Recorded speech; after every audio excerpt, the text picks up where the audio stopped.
When you think about all of the different things that draw a person to a gacha game, there are some top line items that come to mind. The design and attractiveness of their characters, its mechanics and gameplay, and of course, its story. The story is, without a doubt, the first thing that every player experiences when they load up the game, and is also the core element that carries you through your journey across the game's mechanics, modes, and characters. However, it's become demonstrably clear from the integration of story across gacha in 2024 that a lot of games, especially those under the Hoyoverse umbrella, have taken one of the most important parts of a story, how it's told, and made it one of the most painful experiences in gacha gaming. Games like Honkai Star Rail and Genshin Impact, lauded for their massive player base and absurd financial success, have turned their storytelling into a vehicle to drive playtime rather than an actual good experience for the player. Kuro Games, on the other hand, with their hit title Wuthering Waves, stands in direct opposition to this worrying trend. While this game might not have the same revenue, player count, or fervent defenders as these titles, it's proving that it punches way above its weight when it comes to the quality and player experience that they've been able to provide across the short 7 months the game has been live. And today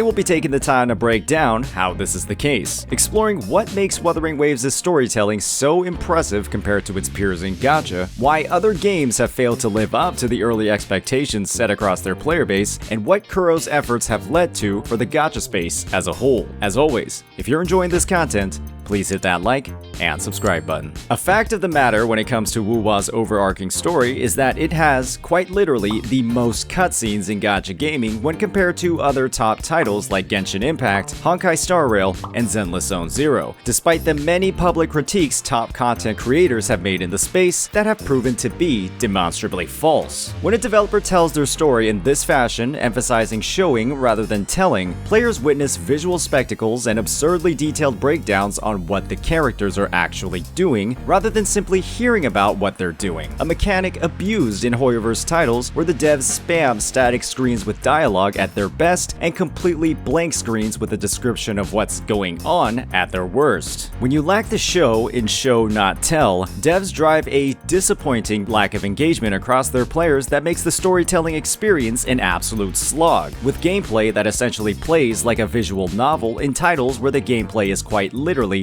anything but that. Wuthering Waves objectively minimizes these issues across their storytelling, and while there was one patch in version 1.2 that was by all definitions a filler that didn't have quite the same level of storytelling as all the others, it's clear that Wuthering Waves as a whole stands out among its competition, if the only measure we're looking at is cutscenes. However, there's another dynamic when it comes to Wuwa's overall storytelling that continues to differentiate it compared to other titles, and that's the sheer level of quality put into the delivery of its dialogue. Patches like version 1.3 and 1.4 highlighted this strength the most, with pretty much every interaction across characters incorporating fantastic depth in their animations, an incredible amount of nuance in facial expressions, and perhaps most importantly of all, dynamic camera panning across the area where the conversation is taking place. This, again, much like cutscenes, keeps a player engaged while they're in the middle of a character conversation and makes the entire experience something that players are actively listening to, as opposed to other titles where the best course of action to maximize your satisfaction is to spam the spacebar or left mouse button as fast as humanly possible to skip through their horrifyingly dull experience. There is absolutely no excuse at all for a 2 to 3 minute section of dialogue in games like Honkai Star Rail to look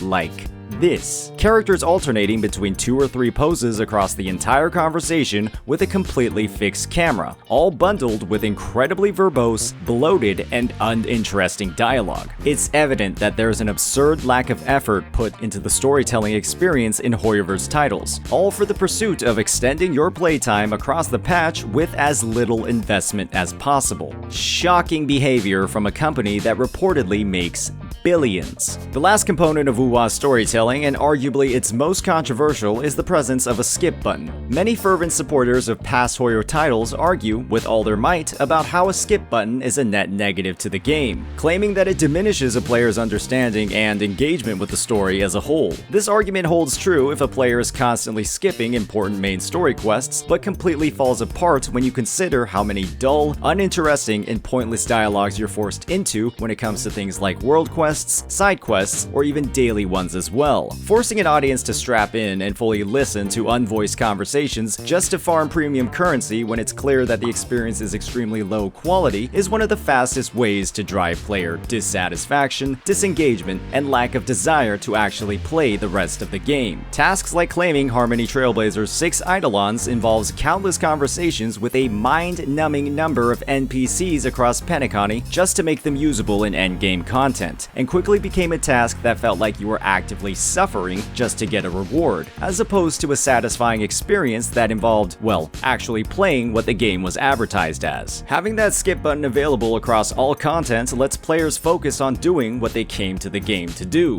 play it. And it also places an incredible amount of responsibility on the developer to actually craft a story worth listening to. When you see dialogue that looks like this in version 1.3 or that in version 1.4, the skip button may as well functionally not exist. You're not skipping these unless you don't care about story progression at all. And if that was the case, then you're having one of the worst times possible anyways in Hoyoverse titles like HSR or Genshin. All a skip button does, regardless of the type of player you are, is improve the overall experience and ensure a higher quality across the story. When you factor in all of these incredible advantages present in Wuwa's story, it's clear that Kuro Games is a company that respects their players. They would have had plenty of opportunities to implement similar designs to Hoyoverse across their storytelling that would have greatly improved their analytics regarding playtime, but these devs were focused far more on something else: creating a good game. Reflecting back on the horrific experiences like HSR's 2.6 main event or Genshin Impact's nightmarish Aranara world quest and directly comparing it to the storytelling experience in any of Wuwa's patches should make that distinction clear. Kuro doesn't put content into the game that makes you not want to play it, and unfortunately, Hoyoverse does. Thankfully, with the release of ZZZ and its much tighter, cohesive, and show-focused storytelling, one can assume that Hoyoverse has gotten plenty of feedback regarding the mental torture they've subjected their players to in previous titles, and are streamlining at least one of the games in their portfolio. With the complete relaunch of the game in version 1.4 and the removal of the worst storytelling mechanic in gacha gaming, its TV system, I can't deny there's a lot of excitement across gacha players, including myself, for what the game can become. Their devs finally listened, after ignoring complaints from players across all 3 of its beta tests, and now the gacha community as a whole can see that Hoyoverse does listen to critiques, only just if their game isn't doing well financially. We can only pray something similar happens to games like HSR and Genshin, and the best way to make that happen is to simply stop spending money on a game that doesn't respect your time and forces you to experience some of the worst storytelling in gacha gaming. Kuro Games is a company that makes changes and updates for the betterment of their player base without being forced, and they're a model company in the industry that every developer should follow. Storytelling is just one of the many things that they've made great again, and version 2.0 is only promising more.